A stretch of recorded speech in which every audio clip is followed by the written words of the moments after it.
Start with you, Tusculum. What a great effort there for them down the stretch to fight back in this game. But you know, people that maybe not have seen your team, they probably watched today and realize this is a team that's won a lot of games like that this year.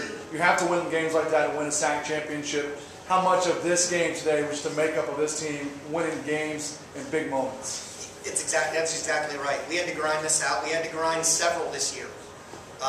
You know, going back, our win over LR at their place. We had a big lead, let it come back, but we grinded out a win. And you know, all credit goes to Tusculum. I knew they were going to make a run. Every good team does. And doesn't matter their record, doesn't matter they were 6th seed. You make it to the championship game, you have something special in your team. And I knew my team had it in them. I knew my team had it in them, and they've proven to me every year, every game, and it goes back to last year because we got the same group here, and they just fought and they wanted it. And this is what you get when you have a team that wants it. You find ways to win.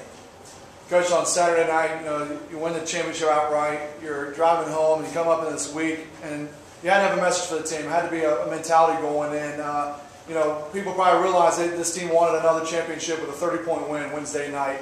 You know, how much of the mindset and the talk was, let's be hungry for more, and, you know, still had a lot of goals left this season? That's it. You know, our whole focus all year was one day at a time, one game at a time. And we didn't worry about who won here, who won there. I mean, obviously you hear it because people are people and they come up and they talk to you. But with this group, it's just all about, hey, we got the regular season. That was one of our goals. I remember, you know, seeing on that goal sheet that you wanted a conference tournament championship as well. We got to erase all the records, and you got to go get it. Tusculum knocking off the number 3 and the number 2 seed. They wanted us bad, so we knew we had to come ready. And that's just been our focus all year. Just staying disciplined, doing what we do. Don't go outside of what we typically, you know, trying to make things happen. Just play our style, play our game, and that's what you see. Lisa Diaz, tournament MVP.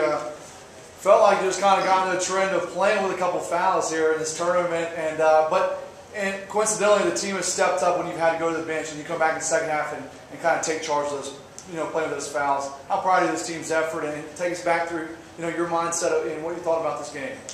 I mean, it's great to play, to see my teammates step up and play, and, you know, get the recognition. Sometimes they don't really get the recognition that they should be getting, and these games really expose how good they can be and how much they can really step up, and I love watching it. Bree, near double-double after a big rebounding game yesterday. You know, we knew about Thurman in this Tusculum post game. It was a tough battle there in the first half, and you started to get your way to double figures. How tough was it down there in the block, and what made you successful today? They're very physical, so just coming out the gate, I just know I had to match their physicality and just come in, focus on getting the rebounds and not letting them get second chances on the offensive end. Go ahead, sir. Y'all went, I don't know if you realize it, from late in the first half to the second half, y'all went over 12 minutes where they didn't score a field goal.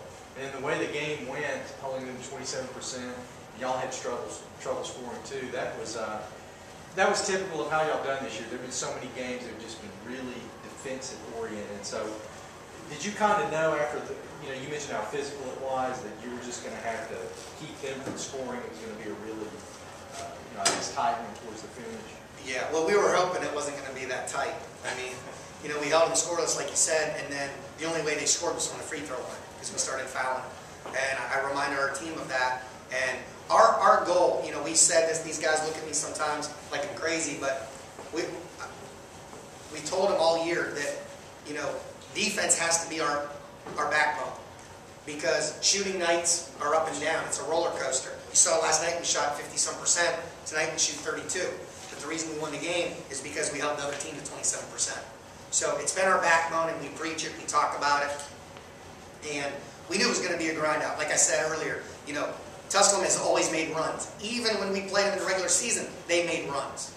And so we knew one was going to be in it. We had to dig down. And then we had a great spark. You know, Elisa goes out, and we had people come in and match it and help that. And like I said at halftime, the spark was our defense. We didn't really do anything scoring. Yeah, we hit some shots here. Hit a big shot to end the half.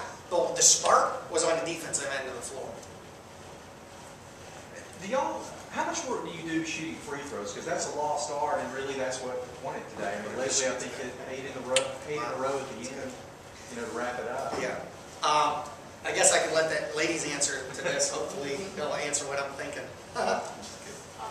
It's definitely one of our main focuses. I mean, we know how important they are at the end of stretch games like this.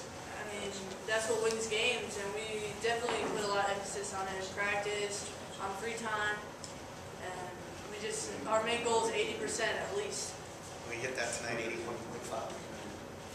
I think your goal is like 95% though, isn't it? If I'd have got the stats a little bit earlier, I wouldn't have went as crazy because it appeared that we weren't shooting that well. You guys get together tonight to watch the selection show. I mean, I know there's no history you're in. We're thinking about that. We have a little bit of celebrating to do and a drive back. And there's someone said 3 items to get. I don't know if we'll go that crazy. I don't know about that. Maybe we'll get milkshakes for sure. Coach, we're going to talk about the NCAA tournament. Coach of the Year, Player of the Year, SAC regular season, SAC tournament. Picked 8th in the preseason. Now you have a trip down to Morrow, Georgia. What a great region that's going to be. What's the goal? What's the mindset? Again, it's one day at a time, one game at a time, and that we're not going to change anything. Why change it right now? At this point, but you're saying all that stuff, and it hasn't really sunk in yet. But all I can say is, wow! I'm so glad to have this senior group and the rest of this team, from our freshmen up to our sophomores. We lost one heck of a player the first round against LMU, and I say we lost because she hasn't been able to play. We haven't had the diagnosis yet, but Amanda Paris hasn't played. And out there on the court, I gave her the biggest hug and told her that one of the reasons we're here is because of her and the rest of this team. And so we're just one day at a time, one game at a time. That's what it's all about. Coach, go win another championship. Congratulations. Thank you.